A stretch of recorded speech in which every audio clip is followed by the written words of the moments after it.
If you guys want a brilliant idea to help your seeds grow and get started, this is a DIY Sunbox. Sunbox is a good name for it. Basically, I measured the size of my window in the bedroom.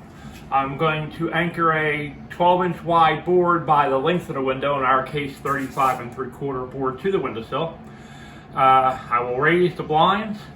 This box, which is cut to size, and the height of the lower window, it'll be inserted and will bounce all the sunlight around so all the ceilings get even light.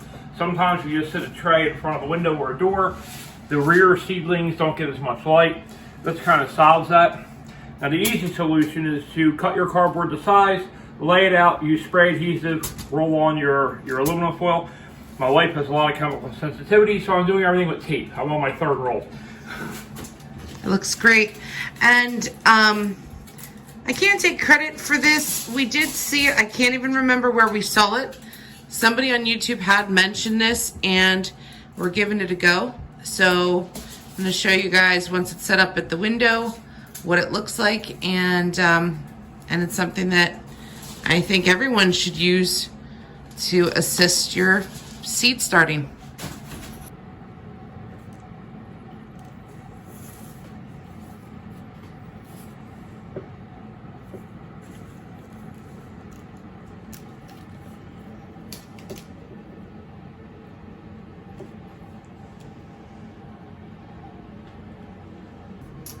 It's the beginning of April. We're going to be planting our seeds, starting our seeds indoors.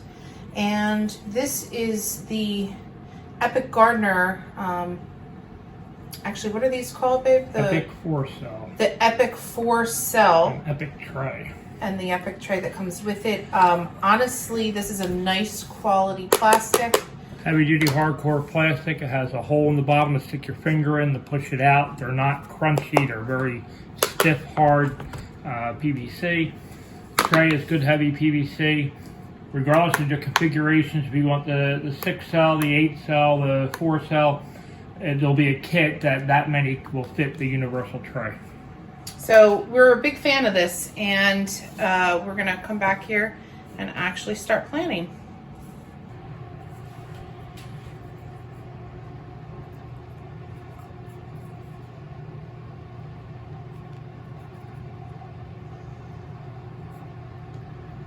I always say my husband's the master at work because he knows what he's doing, and of course this is my first year, so I am really just the apprentice. I'm learning. He's digging his holes. Well, the bottom line here is you can waste a bunch of cells. If you have all the space to have 30,000 seed trays, you can plant one seed per cube, and then some may germinate, some may not. Some may germinate but then die off.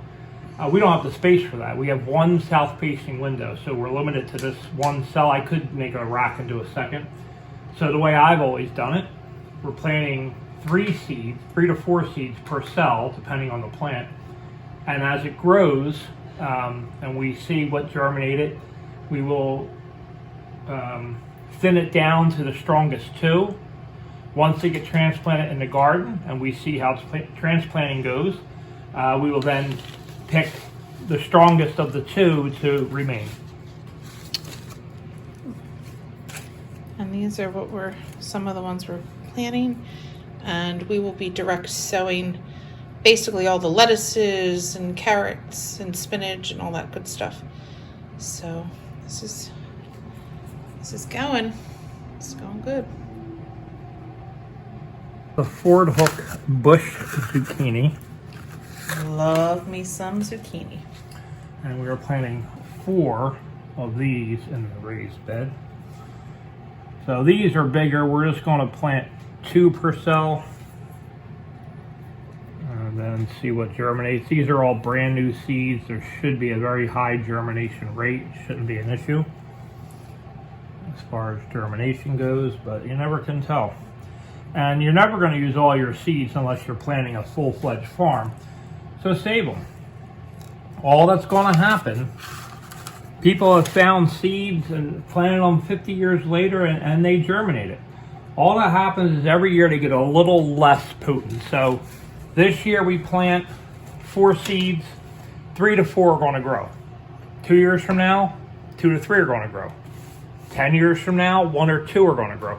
So it may be a matter of planting more seeds for more germination, but they're going to be good. I'll use these same zucchinis next year. So we'll tape them up now. Fold them over clean and sharp, rip them clean and eat like straight, Yeah. and then just seal it straight across with a little old-fashioned Scotch tape. How many are left in there? A lot. Tons. Wow. All right. I like to overextend it so I can unwrap the edges, and boom, that's ready to go in the bin for next year. Okay. Cool, dark place.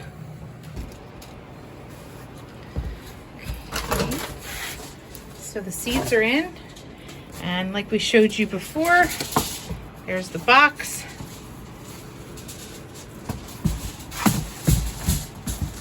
And they're ready to cook. All right. I got to start using gardener terms. They're ready to germinate. Thanks everyone for joining us. I hope you try this box method, and if you have tried it, let us know if it works for you. And we will catch you in the next video.